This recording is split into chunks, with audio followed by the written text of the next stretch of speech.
So let me finish with some of the most important and amazing structures in all of mathematical card magic. And one of them is called a Bessey sequence, here of order 8. Okay, so what's special about this particular arrangement of the cards? Well, we talked about how cards or certain packet structures are unharmed relative to certain mixing procedures. This one here is unharmed by virtually every systematic mixing procedure known to man. So there are 1,152 unique ways of mixing this packet and not harming it, even though anyone watching will be absolutely convinced that it must be in a different arrangement, and certainly the performer has lost all knowledge of where the cards are. So let me just show you a couple of basic examples of this in action using Bessey sequences of order 8. Also, I can add a link in the description below to Bessey sequences. I have a whole playlist of amazing card effects using these remarkable packet structures. And this structure here very much fits the bill of that final statement of, as the act progresses, stronger methods should be used. Methods with more unknown conditions or actions with more unknown results. Okay, so let me just show you a simple example of this really fast, and then I'll show you a more complex one.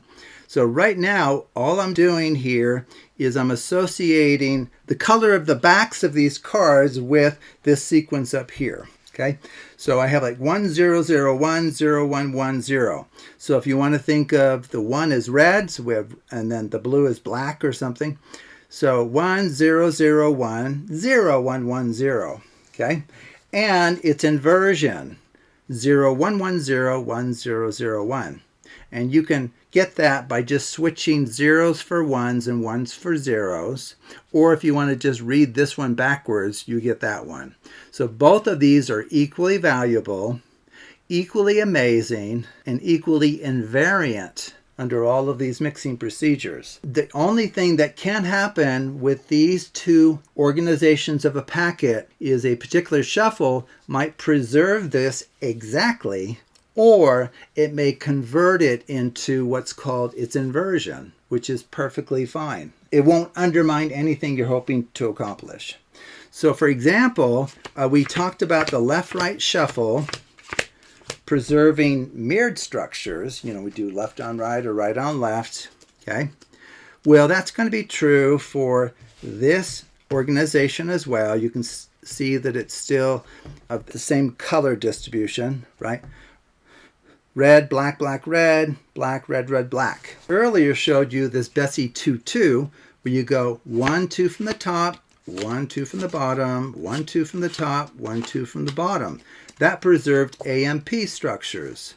Well, here what it does is it preserves Bessey sequences precisely. So we still have red, black, black, red, black, red, red, black. Okay. We can do the Klondike shuffle. Remember that? I've done that already. You take the top and bottom off as one. Okay. Drop those on top.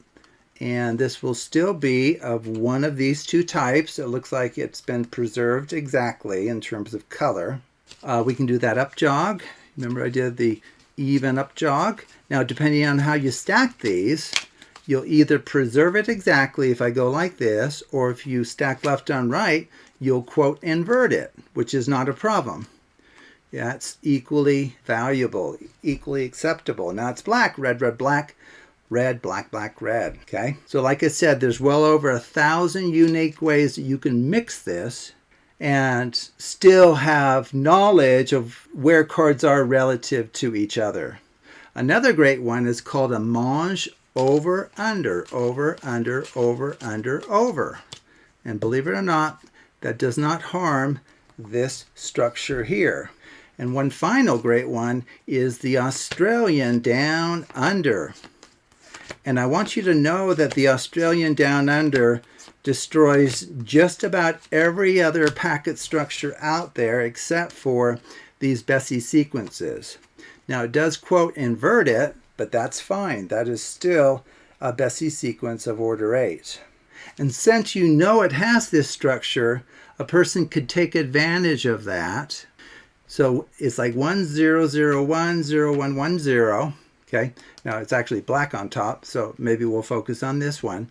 So just put the black ones on, let's say, the left, and the red ones on the right. So in your mind's eye, you just see a 0, 1 1 1 1 0 1 0 0 1.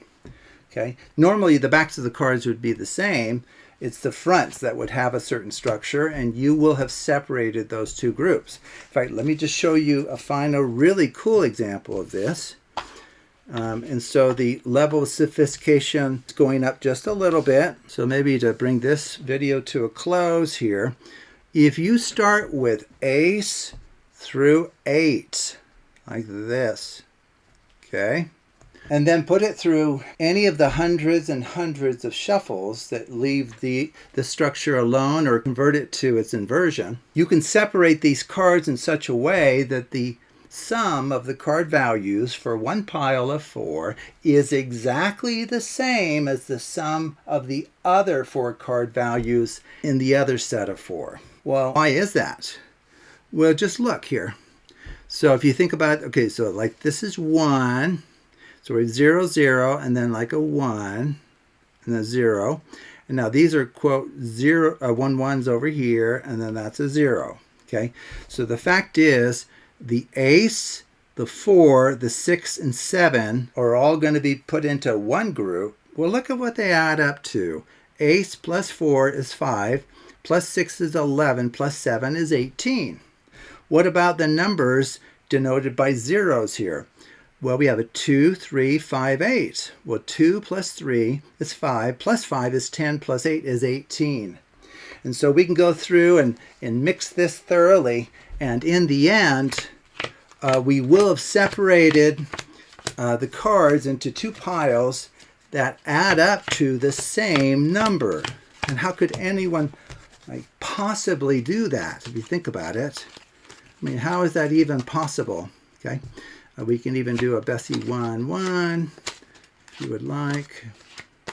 We can do a Pharaoh. I've seen a Pharaoh before. It's kind of a fun one.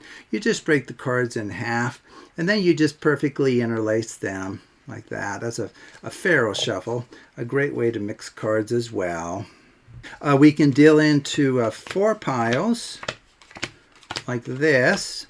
And you can stack the top row on top of the bottom or bottom on top, and then random stack here. Okay? And many, many other shuffles. We could do a down under, as many of those as you like. And then what will happen is we had this organization in mind. So this is like a 1, 0, 0, 1, 0, 1, 1, 0. We will have separated the cards in such a way that one set of 4 will add to 18. So you could have like a written prediction. And the other set of 4 will also add exactly to 18. And they do. Okay, well, I just thought I would share this with you. It kind of ties in some of the concepts and principles and techniques I'm trying to teach you on this channel with this larger framework of magic and the philosophy of magic as put together by the, quote, Genie Corporation. So I appreciate you watching and encourage you to take a look at other videos on the Absolute Math Magic channel.